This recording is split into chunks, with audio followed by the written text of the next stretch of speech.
উন্নয়ন না করি। রাজধানীর ডিপ্লোমা ইঞ্জিনিয়ার্স ইনস্টিটিউট মিলনায়তনে রমনা থানা বিএনপির নতুন সদস্য সংগ্রহ ও নবায়ন কার্যক্রম অনুষ্ঠান উদ্বোধন করেন বিএনপি স্থায়ী কমিটির সদস্য মির্জা আব্বাস।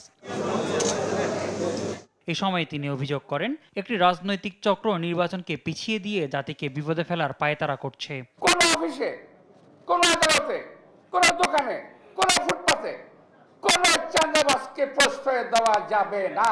আওয়ামী লীগের দোসররা যাতে বিএনপিতে স্থান না পায় সেদিকে নজর রাখার পাশাপাশি বিএনপির নামে চাঁদাবাজি বন্ধে দলের ত্যাগী নেতাদের প্রতি আহ্বান জানান তিনি। পুরনো এবং নতুনের সংমিশ্রণে একটি নতুন সুন্দর দল হবে, শক্তিশালী হবে, কিন্তু তার অর্থ এই নয় যে বিতাড়িত আওয়ামী লীগের দোসরদেরকে আমরা জায়গা দেব। এদিকে নয়াপল্টনে বিএনপির কেন্দ্রীয় কার্যালয়ে সংবাদ সম্মেলনে দলের সিনিয়র যুগ্ম মহাসচিব রুহুল কবির রিজভী বলেন, আওয়ামী লীগের দোসররা বিএনপি ও সরকারের ওপর কালিমা লেপনে নানা অপকর্ম করছে।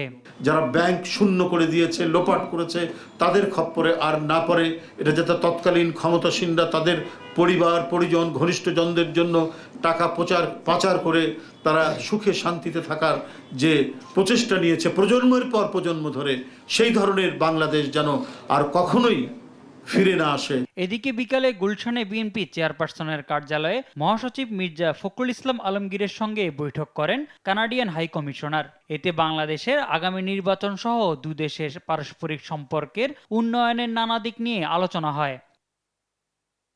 বৈঠকের পর সাংবাদিকদের সঙ্গে কথা বলেন স্থায়ী কমিটির সদস্য আমির খুসরু মাহমুদ চৌধুরী। বলেন, কুমিল্লার ঘটনাটি দুঃখজনক। আগামী দিনে নির্বাচনের সুবিধা নেওয়ার জন্য, নিজেদের নির্বাচনী বৈতরণী পার হওয়ার জন্য এই ধরনের কর্মকাণ্ডকে সমাধান না করে এটাকে রাজনীতিকরণের যে কথাবার্তা চলছে, এটা দুঃখজনক।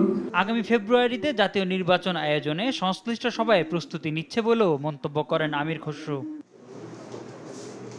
মোহাম্মদ সাকিব, দেশ টিভি, ঢাকা।